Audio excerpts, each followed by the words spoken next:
Hey there, welcome to Pop Culture Cupid. I'm Alison, love coach, here to help you single people find your way back to love. And I'm Michal, I'm a single life coach. I help singles embrace themselves and their singleness, as well as develop a healthy self-relationship. In this podcast, we will look at how pop culture impacts romance, dating, and your love life. And each week we'll shoot another arrow through another pop culture delusion. I thought we weren't going to do the whole cheesy thing. And then burst into smithereens. Oh my god, dude, that's so cringe!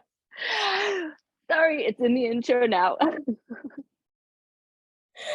If you make it through the chaos and you enjoy what you hear, please leave a comment, like, subscribe, and go to all the social media. At Pop Culture Cupid on TikTok, Instagram, and YouTube. Enjoy! Let's go. Ooh, recording in progress. Yay! Yeah. Ooh, I always feel the pressure of like finding, ways to repeat it in fun ways. Not that I'm going all out of my way. I'm just like remaining still calm, mellow, and cool, and then still giving my little So yeah. Anyway, that was very fascinating. Fascinating stuff. Let's talk about sex, baby. Let's talk about you and me. Yeah, Let's talk about all the good things and the bad things that I see. Let's talk about sex. So we've said this several times, but we shall say it again. I love that song. Yeah, it's great. So yeah, we've said it before that we just basically talk offline about what we're going to talk on our podcast, and sometimes we kind of just go with the flow. It's happened a couple of times where we were going to start talking about something and then we just kind of do something completely different, which is fine.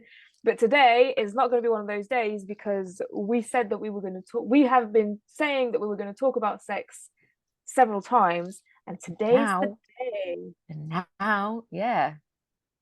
Today's gonna be the day. It is the day. So I hope you brought your.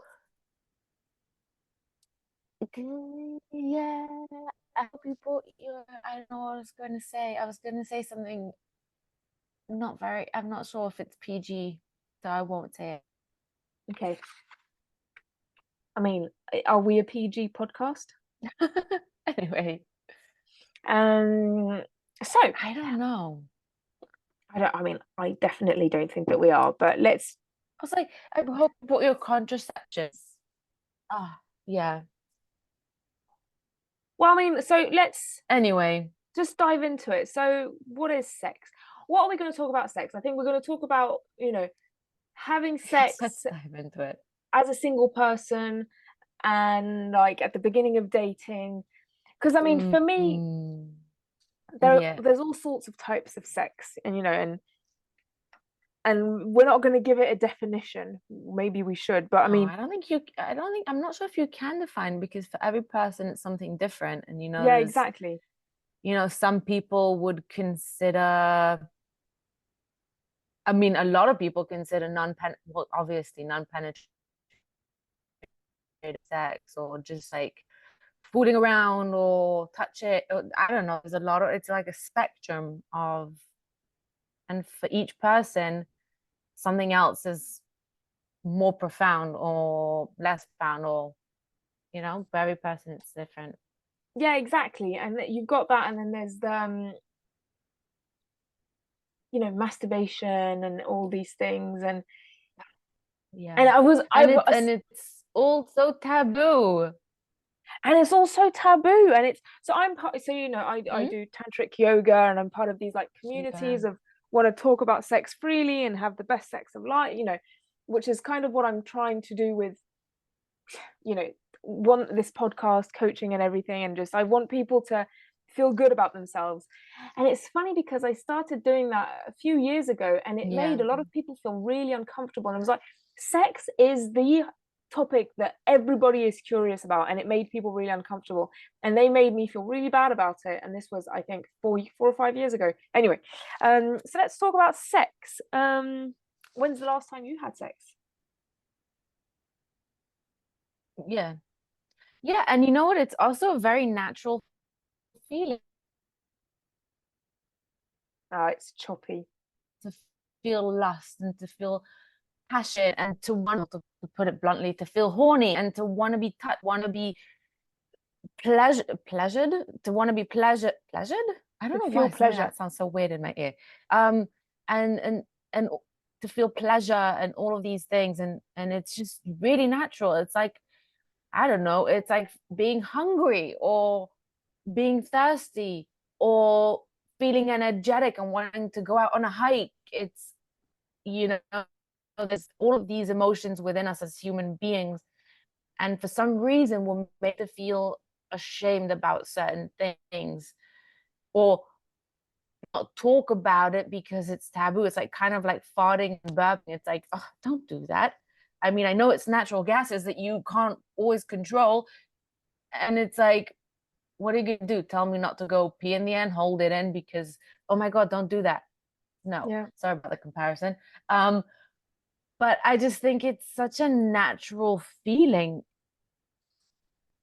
and to tell someone, you know, keep it to yourself or don't talk about it, it's just gonna, is it no wonder why so many people are, what am I going to call this, sexually challenged, or there's so many, you know, issues and people having inner conflicts with it, people having so many traumatic experiences with it, people harming sexually, people being on the receiving end and having a difficult time talking about it. There's like, it's never ending cycle. And I think a lot of it boils down to the fact that there's no proper sex education, and parents talking about it with their child. It doesn't mean that you have to go into all the details. I don't think you should go into all the details. I think there's certain things that should stay intimate and private because it really is such an intimate thing. But you have to educate your child, and if you don't, how are they supposed to know? It's like the way most people know about sex is from word of mouth. It's from talking about it with their friends. It's from reading about it online. And God only knows which of these sources are legit and reliable and what they're getting into their heads, you know? It's like a broken telephone kind of thing. Yeah. I feel that I completely agree with everything you just said. We may have had like a bit of a misconnection at the beginning because I don't think you heard my question. I'm sorry, because I know that it will have recorded. Oh, sorry. No, it's fine. I think it because it got a bit choppy and then it kind of caught up with itself. So I'm just going to say it again, and it's fine because we're recording and it's just, you know, the ins and outs of recording a podcast. When is the last time that you had sex? Me? Yeah. Oh, well, the last time I have a boyfriend who's very insatiable, let's call it. He learned this word thanks to me. It's a new word he learned, and I'm very proud of it. Insatiable. Nice. But it's been a few days because I haven't seen him in a few days. That's literally why it is. When was the last? What day is today? Monday, Tuesday. Today's Tuesday, Monday, Sunday, so Saturday. How Okay. about you? So we live together and we haven't had sex for actually I was gonna say it feels like a long time, but actually it's just been like 4 or 5 days. So it's fine, but That it is a does long feel like time it's for people. been But you know what? Here's the thing, though. This might be a bit digressing to go into anyway because it sparked it. But I was staying with Zeev for reasons we won't get into right now. I was staying at his apartment a couple of weeks ago for a few days. And so this was during the week while we were both working. And, you know, usually the most time we spend together is over the weekend when we both don't have any work or anything to do. So we're like freely just the both of us. There's nothing on our minds. We're just like, you know, just completely in our bubble. And so it's very rare for us to be together during the week, and especially like living under the same roof, basically. And so during that week, even though we're very sexually active, we weren't very active on that Mm. specific week, because you know there's so many things going on your mind and you're all over the place and you're not always in the mood. And I think when you live together and when you're in work mode, it's harder to like let go, get into it. And especially for people, we don't like, you know, just quickies or what is not fun. I just don't like it. It's like, what's the point of it then? I just enjoy the process. So I think it's part of it. It's a huge, like, you know, even when he comes over during the week, it's hard for me to like disconnect and just get into it. And, you know, so yeah. Yeah, I completely agree with that. So I don't know if I agree with the quickie thing. I think sometimes I kind of, you know, I'll enjoy a quickie.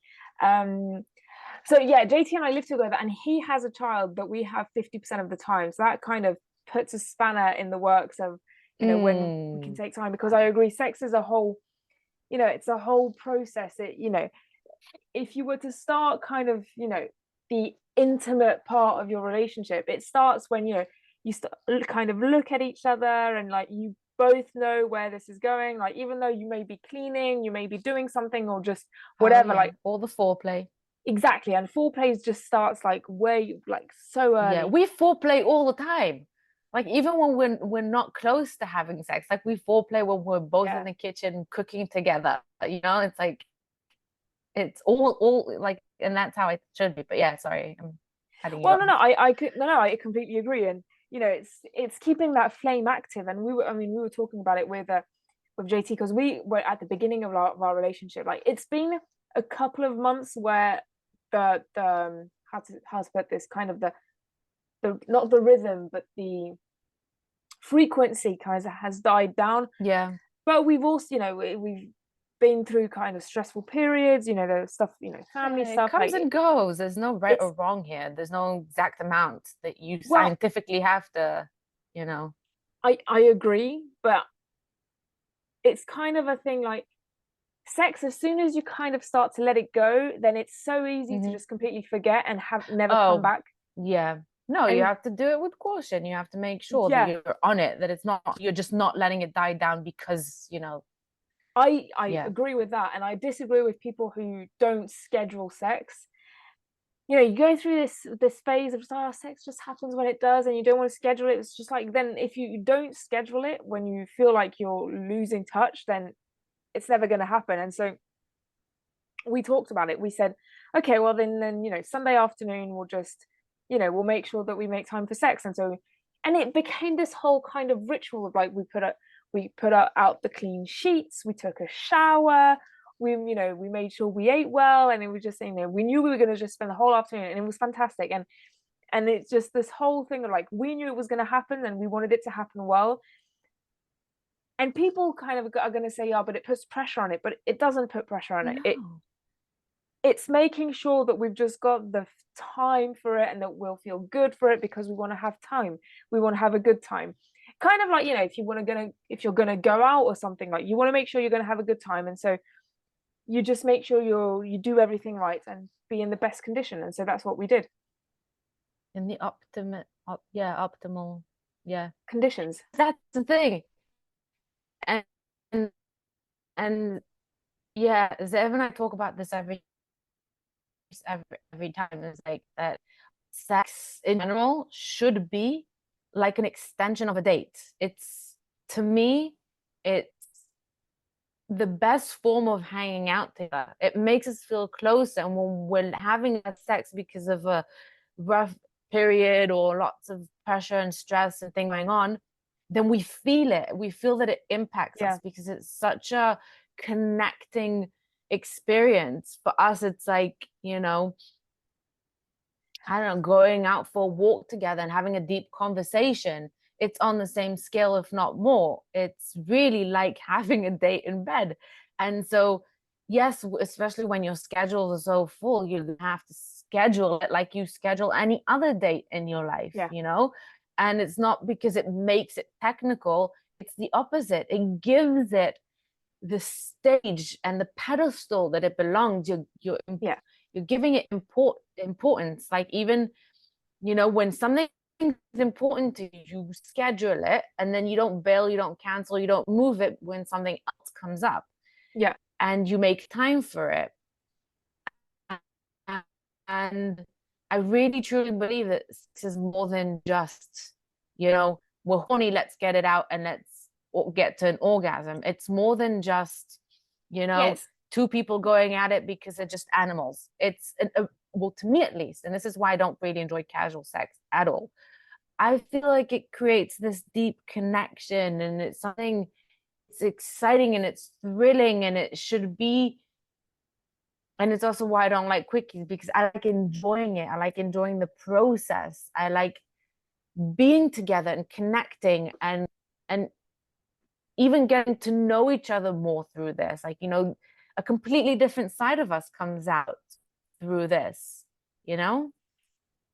Yeah, I completely agree with that whole kind of analysis. And yeah, I mean, there's nothing wrong with being horny and just needed to get it out. And that's not, you know, that's not what you were saying, but it's just making it clear that there's, Oh, you know, for nothing wrong sure. with that. Yeah. But there's, you Yeah. know, I hate that we have to make that clear. When you say one thing, then you have to make sure that people know that you're not offending the other side, or that you're not, you know, saying that anything else isn't okay. But yeah, sorry. Sex, no, that's fine. I mean, sex is a complicated subject because, you know, we call it sex, but we also call it making love. And in English, when we speak, you know, we say have sex more easily than in French we would say making love. Like, do you see what I mean? Like the everyday phrases sounds making awkward. Yeah, exactly. You know, you'd say it in a special, you know, circumstance. But if so, you know, if you're making love with someone, you know, it's you're wanting to seduce them, and you're wanting to for them to seduce you, and kind of think about each other's needs, and it is just about connecting and feeling really good. And which is why, like, orgasm is not, you know, it's not the objective when you're having sex. You know, you want pleasure as the objective, and you want to feel good about it, and go and, you know, because if you want an orgasm, then, you know, if you know your body well, and if you know your partner's body well, and, you know, and all of this, then getting to orgasm should be very easy. You know, at some point, you know, there are tricks to it, and, you know, whether or not you're in the mood, etc., like, there are tricks to getting to certain orgasms easily. And granted, for men it's way easier than it is for women, but, you know, you still get to a point where you just kind of, you know, get the tools, and that's not fun, that's not connecting. You know, you want to go explore other zones, you want to go explore, you know, what it's like to kind of, you know, tease and not go straight in, and just kind of, you know, make it a long term. Yeah, just enjoy all of the elements of it, you know, and really, I mean, I can not orgasm during sex and still have the best sex of my life, because I'm enjoying the process. I'm enjoying everything around it, and I'm enjoying the person that I'm with. I'm feeling connected to them. I'm feeling like we're in our own little bubble, in the zone. We're just enjoying what it is that we're doing, you know, and we're not just waiting for it to be over or just want to get it over and done with. And I think that also I guess it's what differentiates casual sex from making love with your partner, from having sex with an actual partner, yeah. And to each their own, you know. But I feel like most people don't really know this. They don't understand this. I think especially with men, they don't know women's bodies very well. I mean, men's are very, very simple, so, you know, it's not that difficult. And another reason why I can't stand casual sex is because most men don't really care, you know. I don't know if they don't care, more they're just oblivious and no one ever tells them.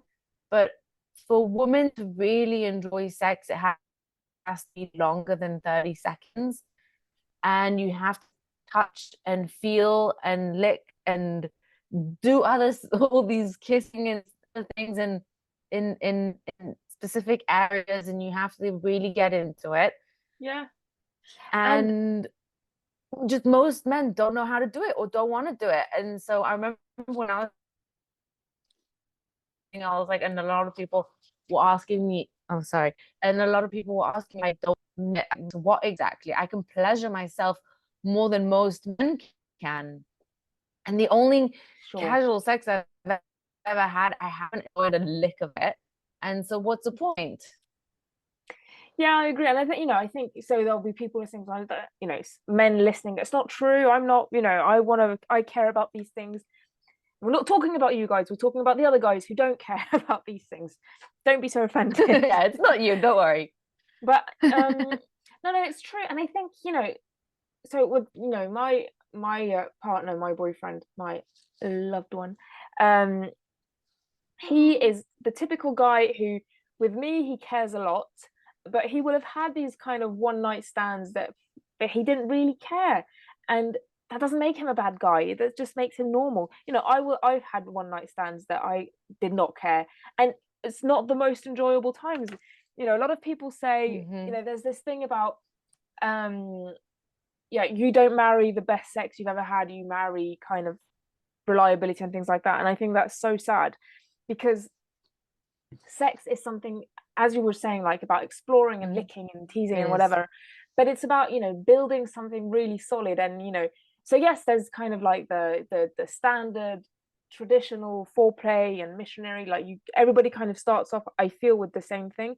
But there's so much to explore, whether it comes to different areas of the body, or talking to each other, or playing games or whatever. Like there's a world of possibilities that you can explore, and making it the best sex you've ever had. Like, yeah, probably your first time with someone isn't going to be as good as your first time with somebody else, or even your millionth time with someone. Well, million times is a bit much, but down the line with somebody else. But that doesn't mean that it's very rare that the first time is ever good. Yeah, I mean, I think it can be good, but it's hardly the best time, because you build on something. You spend so much time kind of like discovering each other, and I think there's a lot of being self-conscious on the first time, of just, what does my body look like, and what am I doing, what am I sounding like, which is fine. It's part of the process. It's all part of it. But you want to give your current partner a chance. If you're one of those people who says, I'm not married or in a relationship with the best sex I've ever had, then change that. Build on it. Don't go to your best sex ever, but if the best sex you've ever had is not thanks to the person you were with, you were also there, you were part of it, and you know what you like, you know what you enjoyed. Tell the other person and communicate about it. And don't say, listen, I want you to do this in bed. Like, it's guide them, have a couple of glasses of wine if it helps you. There are ways of coming at it softly, even if you do like really weird stuff. Well, I mean, not to judge or anything, but there are things that are considered out the box. I mean, as long as you don't want to hurt the other person, make sure that you talk about it. It's fine. Yeah, and even a year and a half into our relationship, Zev and I keep working on it, and keep not actively, analyzing everything, but just, we just keep exploring and trying different things, and talking about what we like and what we don't like, and just, we keep, the more we get to know each other also, the more we enjoy it, and the more we know how to pleasure one another, and the more we discover how much we have in common within this, and how much chemistry we have. And it's just, that makes it so much better. The best sex of your life should be with the person, because that person makes it better, because you have such great chemistry with them, because you have such a great connection with them, and being with them is just so much fun and so great, and you're just enjoying it. And if you love the person and you're not having great sex, then there's probably some miscommunication there, or maybe you're putting too much pressure, or maybe building it up too much in your head, or not giving it enough chance. I think there's a lot of variations, and we need to, and it's like a muscle, it's something that can be worked on and improved and grow with time. And it's like I say about like I said this about the first dates and about meeting someone new. It's like we expect these fireworks and butterflies and rainbows and all these amazing explosions, and it's just not like that. And I think especially not on the first time. And I mean, the more you go and the more you work on it, that's when the fireworks come. And when the fireworks come too easily, too fast, and then there's only downhill from there. And I mean, to this day, like sometimes after sex, like I want to just high five whatever it was, you know, because we keep exploring, we keep working on it, and it just keeps getting better. Yeah, I agree. I'm kind of just reflecting on a couple of things of like, I've heard women say, and men, but mostly women say, like, sex is so much better when you're with someone that you don't love because you don't care, and so you let go. And I just think that's such a shame, because you want to, it's the opposite. Yeah, you want to, I mean, if they're able to let go with someone, then great, but it's like, you know, what's happening in you, your mind, your body, that you can't let go with somebody that you care about?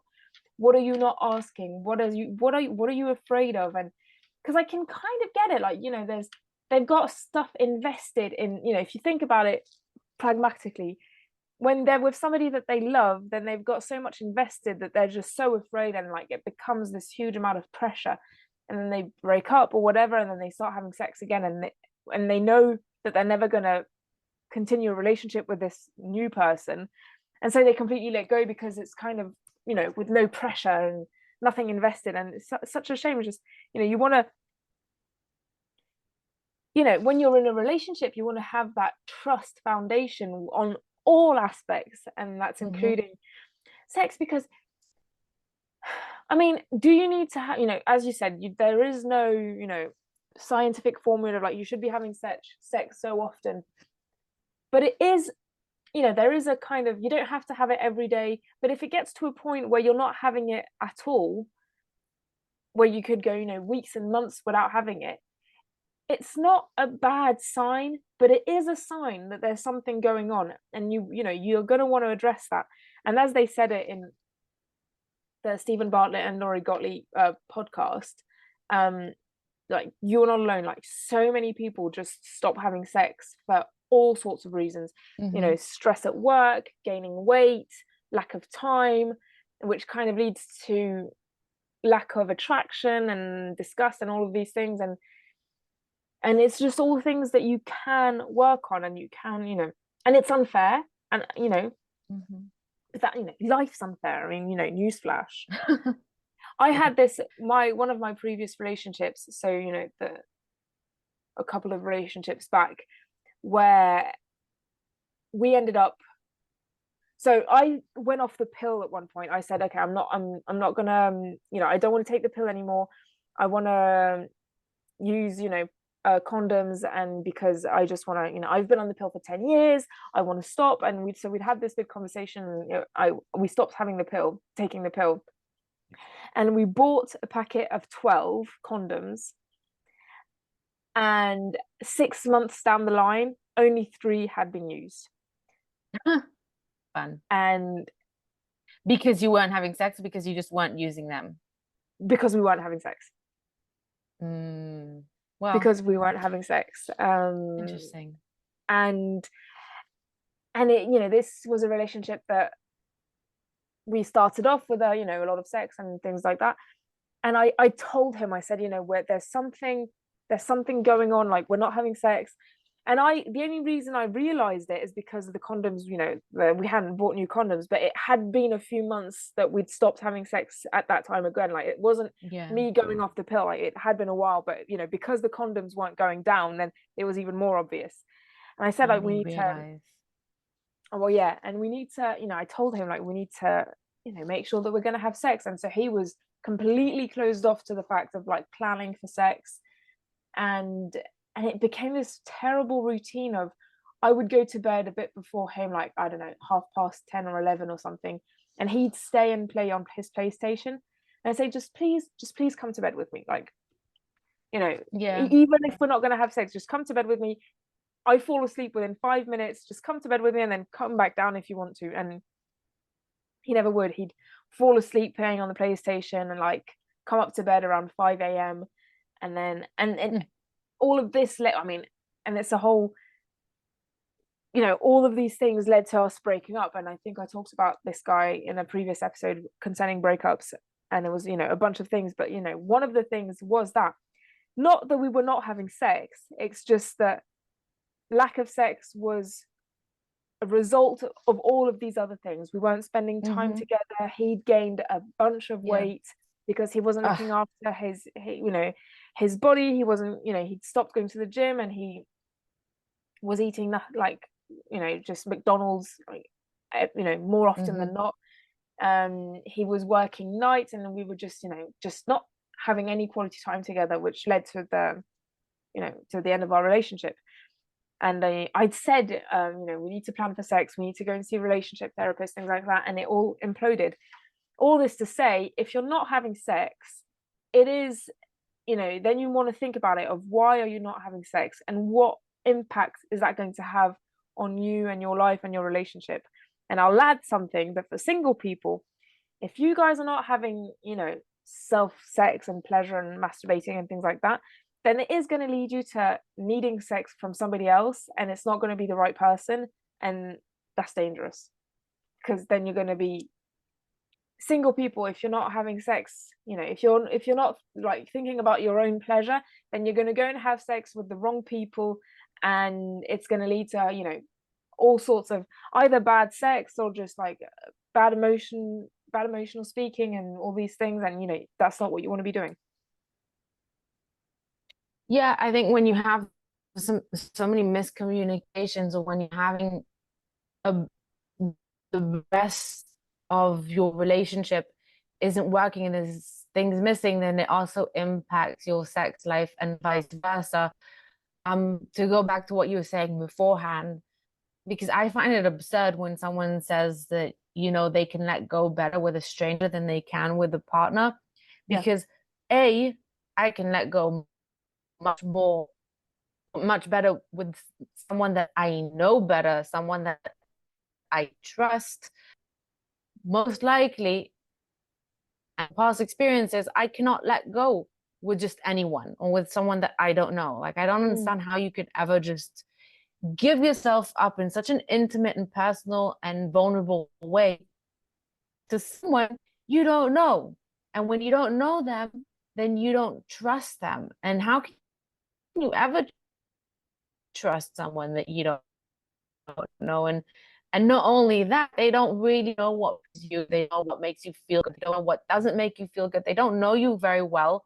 And so they won't be able to provide you with what you need, you know? And it seems ridiculous to me, this whole thing. And I think with a partner that you trust and you love and knows you, then you can let go. And if you can't let go with a partner, then it means that something else is going on. I mean, it's just a whole trust issue, maybe, or maybe it's something else that is impacting it, or maybe just as tense. And it is a matter of, you know, just taking a step back a moment, maybe just talking about the things. And I think, again, it falls down to communication that I say again and again. I think that's the biggest key in any relationship, in any aspect of the relationship. And so, you know, I think as well, you're saying about singles is that, you know, at the end of the day, as singles, we feel this pressure of like, where am I going to get this pleasure? And we feel the need to, you know, maybe even take advantage of our singlehood to go out and party and be with a bunch of people, because apparently that's a stigma, and that's what single people do, is that they just sleep around. And that doesn't mean that you have to do that, and it certainly doesn't mean that you have to go with anyone that you can get your hands on just to be intimate. And that's a problem a lot of times with singles, that they lack the intimacy, and they yearn for it, and so they just go and let themselves be with anyone they can find, instead of understanding that there's no shame or nothing wrong with just being with themselves for a bit, getting to know what they like. I think that's a lot of times part of the problem, is that we also don't know what we want.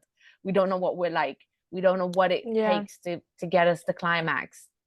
And so why not take this time to just explore, just discover. And, you know, even if it's with another person, it's also fine. You can explore together, but it's important to take that time. Yeah, I agree. And it's that, yeah, well, you definitely want to explore. And also, like, if you're going to think about it rationally, do you want to be with somebody who's going to judge you for what you like? You know, as long as these things are not completely, you know, illegal, obviously. But do you want to be with somebody who's going to judge you for like what you want, what you like, and your needs? One thing. And the other thing is about the single women and like not like being able to open up to people who they don't care about. I think there's a huge self-esteem issue there. And I'm thinking about a person in particular that, well, she'll never listen to this, but you know, she is the type of person who would absolutely say, like, I own who I am and I love myself and you know, I'm so confident and etc. etc. But actually she's not. And she's the type of person who would say this. And I think there's a self-esteem issue that if you're not ready to own what you say and what you want and what these things, it's just because you're so afraid of being judged that you would rather, you don't care about being judged by somebody that you don't know or care about, but you do care about being judged by somebody that you do care about because you probably don't think that you're worthy.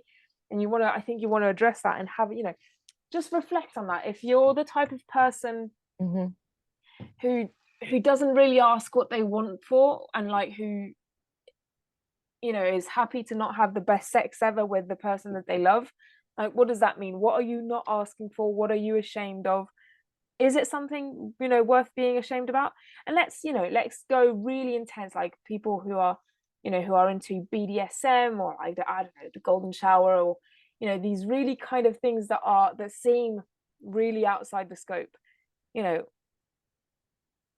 why are you ashamed of that? If you are, like, if, you know, some people are into that and not ashamed of it, and power to them, but some of them are, and they're not comfortable with asking for it. And I'm not saying talk about these things freely to everyone, because we do live in a stigmatized society. But why are you afraid to talk about this with your partner? Like, you know, your partner knows you intimately. They see you naked. They, you know, they know, you know, they love you for all of these different things. Like, why is this one thing so bad? Yeah, you know? I think there's more pressure on it.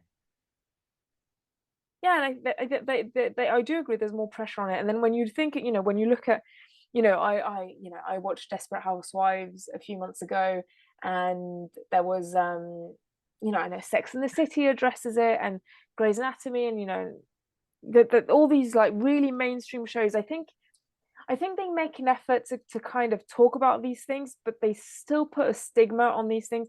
There was this one show where, in like this one episode, I think it was in Sex and the City, where the guy wanted a golden shower, and that is so mainstream. Like, you would be shocked at the amount of people that want that to happen to them. Like, it's insane. Sorry, the amount I don't mean to no yeah, each it's person but and their own thing. It's just to each their own. yeah. And I understand your reaction. I mean, I, you know, studied sex therapy and things like that, so these things kind of, if they roll off my back, some things don't roll off my back. And what I mean is, it's fine to not like that. I don't like that. I'm not, you know, if, you know, whatever. But when mainstream media addresses it in such a way that they kind of shame it, yeah, it's a shame. Like, it's a shame that they do that, because what does it change fundamentally, and how does that impact you and your life? And it doesn't. And so, you know, you get all of these people who are completely terrified about asking what they want, because the example that they're given is, if you ask for what you want, people are going to say no and judge you and mock you to their friends, when actually I don't think people are like that. You know, I think that if Zev asked something of you that kind of was out of your scope, you wouldn't mock him. You wouldn't, you know, you'd probably want to have a conversation about it. You'd probably talk to a couple of friends about it, in the sense that, like, you know, you might need a bit of advice, but I don't think you'd mock him. No, I think when you are in a healthy relationship, and we actually spoke about this not long ago, it's like you have to be open minded. Like, I mean, if you want, especially if you want to receive the same grace and kindness and understanding and patience, you have to give it back as well. And I would never ever mock someone, anyone, especially my partner, especially if they're worried or concerned about it. Yeah. And you know, even if it's something that, I don't know, gives me the ick, or something that I'm not into, or something that shocks me, then that's fine. It's legitimate for me to feel the way I'm feeling, like it is for them to feel what they're feeling. But there's a way to respond and to react. And it's okay to say, I'm sorry, that's not my thing. I respect you. And maybe it just means you have to go separate ways. If your initial reaction is to like freak out or whatever, but I would it's what made I would take that further, in the sense that, you know, and then I don't have a concrete example with JT or with Zev or whatever, but I think that it's fine to have a reaction of kind of, I don't know, like disgust or discomfort, things like that. You know, you have your reaction, but then talk about it again and revisit it and go back to it, because you don't want to close the door on something. Like, you know, actually think about it. And here it's pointless to kind of take, you know, fictitious examples, because, you know, it's not going to happen. But I would imagine that if JT were to ask something of me that kind of felt completely outside of my scope, that we would be able to talk about it, and not, I would not force myself to do what he wants, but I think I try to kind of open my mind to it and see what it, you know, why can we find some, you know, another way of giving him this feeling or sensation. And I think that you would do the same with Zev, of just, you know, yeah, I mean, you know, bar some exceptions that, I don't know, there's, you know, if there is a million things to do when it comes to sex, there's probably 1,000 things that are completely strange. So we're not gonna, you know, we're not gonna go into these details. But yeah, I think keep it, you know, if you're with somebody that you love and loves you, you know, be open-minded to what they want, and ask for what you want, but don't do it in a way.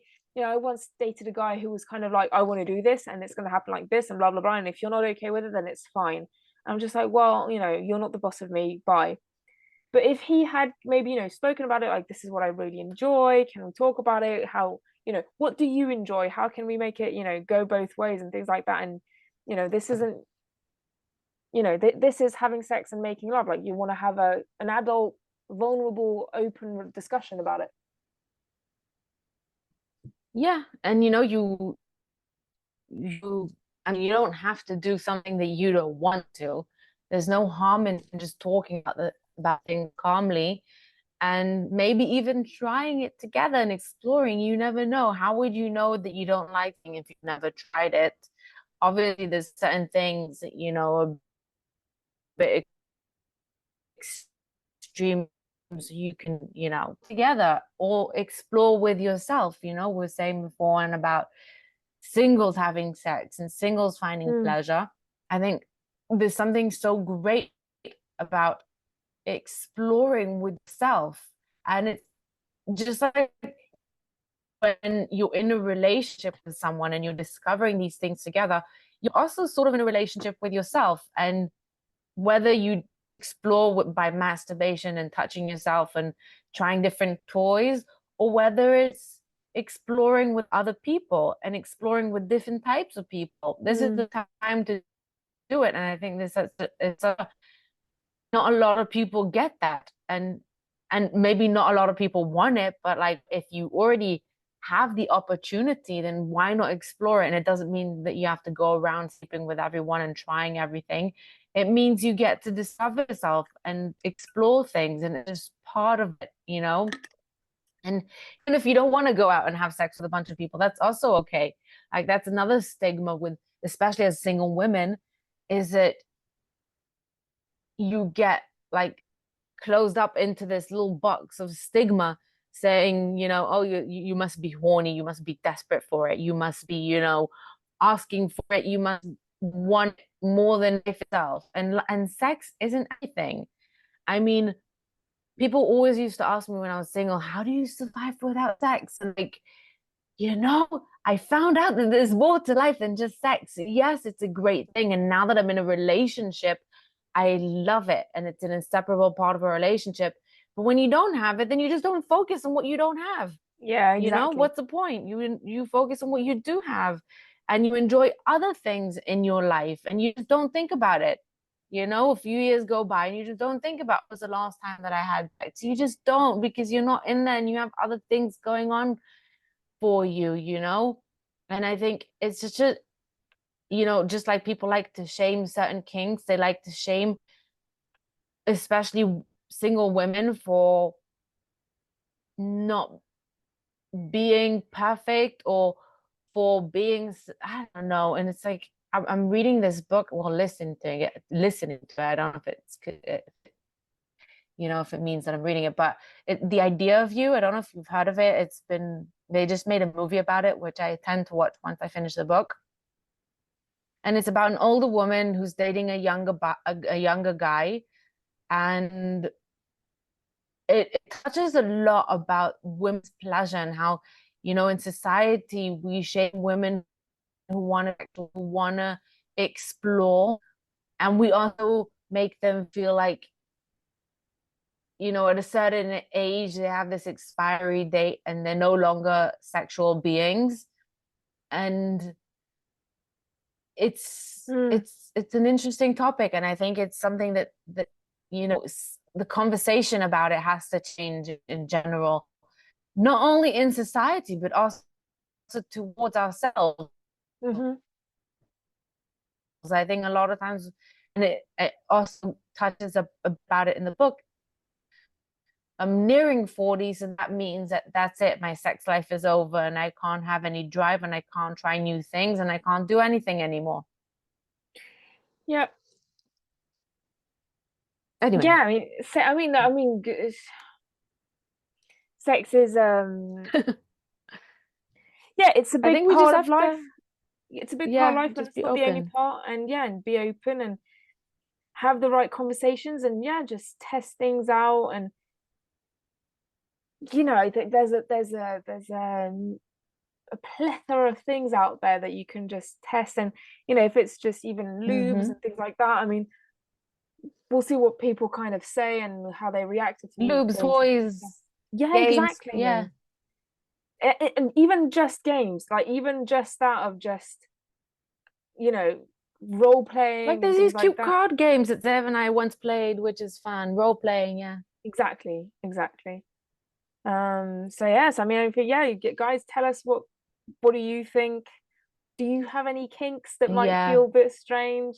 I don't know if you want to comment on these things, but you can send us a direct message, you know, if you want to stay, you know, anonymous.